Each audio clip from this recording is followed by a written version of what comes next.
आज हम लोग सीपीसी 1908 के अंदर सेक्शन 11 को समझेंगे। सेक्शन 11 डील करता है डॉक्ट्रिन ऑफ रेस जुडिकाटा के ऊपर। आज हम लोग समझेंगे रेस जुडिकाटा क्या कहता है, क्या इसका मतलब है, क्या ऑब्जेक्ट है, क्या कॉन्सेप्ट है और इसकी ज़रूरत क्यों पड़ी। ये एग्ज़ाम के पॉइंट ऑफ व्यू से बहुत इम्पॉर्टेंट टॉपिक है। सीपीसी के अंदर रेस जुडिकाटा का मेन इम्पॉर्टेंस था लिटिगेशन के अंदर कोई एंड हो सके। It is barring the court. एक बार अगर कोई मैटर डिसाइड हो चुका है, मतलब अगर कोई पहले जजमेंट आ चुका है, डिक्री मिल चुकी है या ऑर्डर आ चुका है, उसी मैटर पे फर्दर प्रोसीडिंग नहीं होगी। When matter has been already decided by the court of a competent jurisdiction, it operated as res judicata. And similar matter, similar party cannot be brought in the similar court of same jurisdiction. You can go for appeal but not in the same jurisdiction. You can go for appeal but not in the same rank of court. You cannot bring the same suit. It is the main principle of res judicata. सबसे पहले हम देखते हैं doctrine of res judicata का literal meaning. Res judicata contains two Latin words, res plus judicata, which means res means subject plus matters and judicata which means decided. Res judicata two Latin words से बना है। ये race का मतलब है subject matter और judicata का मतलब है decided. In short we can say that res judicata का मतलब है matter which is already decided by the court. अब हम इसका जनरल मीनिंग देखते हैं। कोई भी सूट अगर किसी कोर्ट में कंक्लूसिवली और फाइनली डिसाइड कर दिया गया है तो same party same cause of action पर कोई सब्सिक्वेंट सूट फाइल नहीं कर सकती। It is barred by the principle of res judicata. The rule of res judicata has a very ancient history. This doctrine has been accepted in all civilized legal systems as can be seen in Roman law. It is also known to ancient Hindu law as Purva Nyaya, which means former judge made. Res judicata is based on three Latin maxims.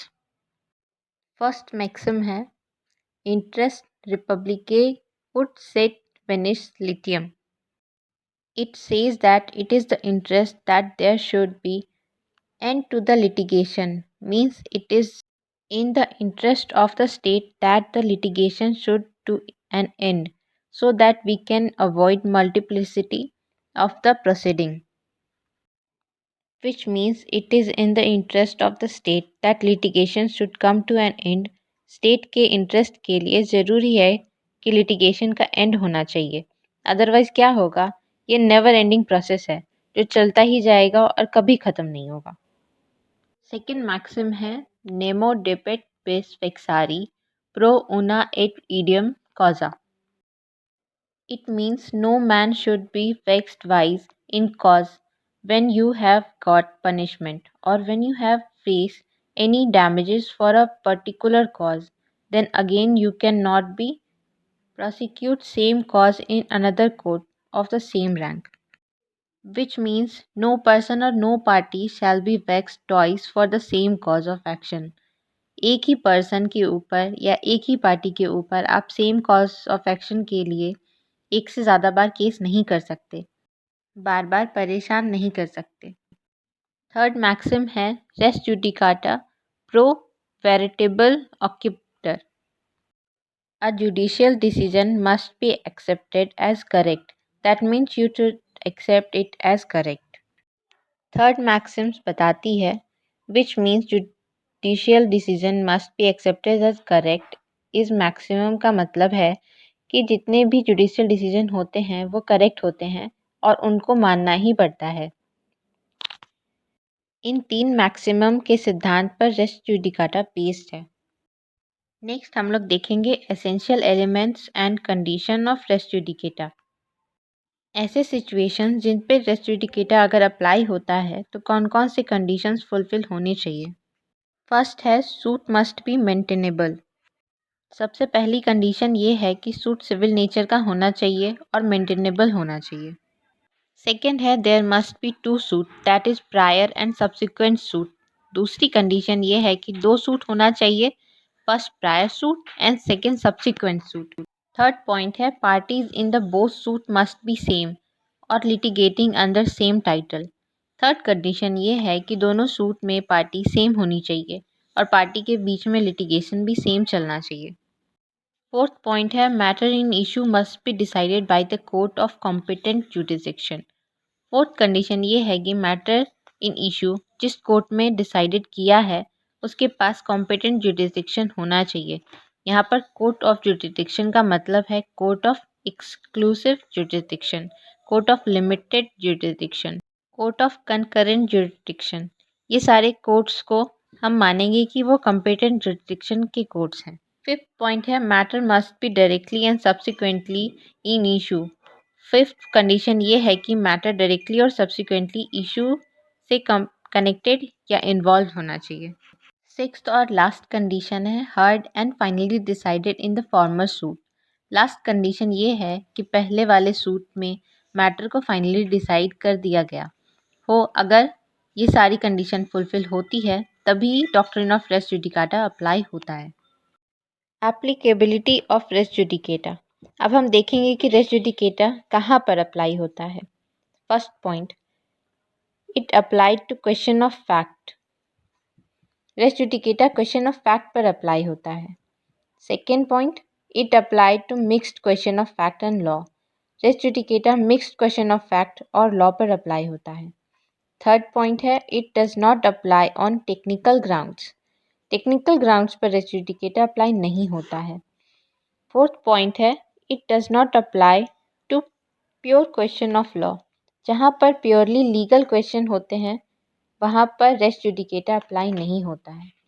Now came to definition of the res judicata which is given under section 11 of the CPC 1908. No court shall try any suit or issue in which the matter directly and substantially in issue has been directly and substantially in issue in a former suit between parties under whom they or any of them claim litigation under the same title in a court competent to try such subsequent suit or the suit in which such issue has been subsequently raised and has been heard and finally decided by such court. कोई भी court ऐसे matter को try नहीं करेगी जिसका mattering issue clarity और substantially connected हो पहले वाले सूट के मैटर इन इशू से, जिसको कॉम्पिटेंट कोर्ट ने सुन लिया हो और फाइनली डिसीजन दे दिया हो और जिसके पार्टी सेम हो या सेम टाइटल से वो सूट हो। तो यहाँ पर फुल्ली डिसाइडेड का मतलब ये है कि अब उस सूट में कोई अपील ना रह रही हो और अगर अपीयर कर रही है तो उस सूट के अपील का डिसीजन भी आया हुआ होना चाहिए। अगर कोई एक सूट है जिसको किसी कोर्ट ने कॉम्पिटेंट जुरिडिक्शन से डिसाइड हुआ है तो आप उसी मामले को लेकर दूसरा कोई सूट नहीं दाखिल कर सकते, यानी बाद में जो सब्सिक्वेंट कोर्ट होगी वो उसको एंटरटेन नहीं करेगी। इसके 8 एक्सप्लेनेशन है जो बहुत इम्पॉर्टेंट है। इसमें कहा गया है कि फॉर्मर सूट का जो जिक्र किया गया है यहाँ पहले के सूट का मतलब जो सूट पहले डिसाइड हुआ है, इसके मतलब नहीं है कि कौन सा सूट पहले डाला गया था। मतलब ये है कि सूट पहले जो डिसाइड हुआ उसको फॉर्मर सूट माना जाएगा। फिर एक्सप्लेनेशन इसके कॉम्पिटेंस की बात करता है। एक्सप्लेनेशन 2 कहता है कि जो कोर्ट की कॉम्पिटेंसी है यानी कोर्ट कितना सक्षम है उसको डिटरमाइन किया जाएगा। इसके कोई मतलब नहीं है कि अपील करने का इसमें प्रोविज़न है। कोर्ट कितना कॉम्पिटेंट है इसको डिटरमाइन किया जाएगा। आगे एक्सप्लेनेशन कहता है फॉर्मर सूट को लेकर जो टॉपिक अभी आप लेकर आना चाहते हैं अपने सूट में, वो मामला आपके पहले के सूट में उठा उसको सेम वाली पार्टी ने एडमिट किया या रिजेक्ट किया वो हो सकता है। इसे कोई मतलब नहीं है, ना रह जाएगा। नेक्स्ट सूट में उसको माना जाएगा कि वो चीज़ें पहले ही सूट में इशू था, वो मामला आप नए सूट में नहीं ला सकते। आइए देखते हैं रेस जुडिकेटा से जुड़े कुछ केस लॉज। पहला केस है Chandrachud Lal versus Khalilur Rahman 1950। An ex parte decree passed by a competent court on merits will operate as res judicata. The fact that the defendant did not appear and the decree is ex parte is immaterial for application of Section 11 of the Code. Second case, Bhagat Ram vs. State of Rajasthan, 1972. Once a person is acquitted or convicted by the competent criminal courts, he cannot once again be tried for the same offence. Third case is Center of Indian Trade Unions versus Union of India, 1997. The doctrine of res judicata is of universal application. It is a fundamental concept in the organization to every jural society. The rule therefore should apply even the criminal proceedings.